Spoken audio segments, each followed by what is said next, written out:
மனிதன் மிருகம்னா யாருன்னு ராமன் சொல்கிறான். அவசியம் நெஞ்சில் எழுதி வைக்க வேண்டிய வாசகம். மனிதனா மிருகமாங்கிறத உருவமோ பிறப்போ தீர்மானிப்பதில்லை, ஒழுக்கமும் நன்னடத்தையும் அறிவும் தான் தீர்மானிக்கிறது. ஒழுக்கக்கேடாக இருப்பவன் மிருகம், நன்னடத்தை இல்லாதவன் மிருகம், அறிவில்லாதவன் மிருகம். ஆனா ஒரு மிருகம் கூட நல்லொழுக்கத்தோடு இருந்தால், அறிவோடு இருந்தால், மனுஷன் என்ன விண்ணவர்கள் தேவர்களுக்கு சமமாக அந்த மிருகத்தை கொண்டாடணும். ராமன் சொல்லக்கூடிய கோட்பாடு பாருங்கள்.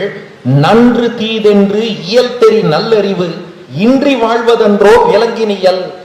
பகுத்தறிவு இல்லாதவன் மிருகம், பகுத்தறிவு உள்ளவன் மனிதன். என்னது பகுத்தறிவா? ஆமா, இதுதான் உண்மையான பகுத்தறிவு. பகுத்தறிவுனா என்னன்னா, நல்லது எது கெட்டது எது பகுத்து வேறுபடுத்தி அறிவதற்கு பகுத்தறிவுன்னு பேரு. தர்மம் எது அதர்மம் எது பகுத்து வேறுபடுத்தி அறிவதற்கு பகுத்தறிவுன்னு பேரு. பகுத்தல்னா என்ன? வேறுபடுத்தி பார்த்தல்னு அர்த்தம். இது புரிஞ்சுக்காம கடவுள் இல்லைன்னு சொன்னாதான் பகுத்தறிவுன்னு தப்பா சொல்லி கொடுத்துட்டாங்க.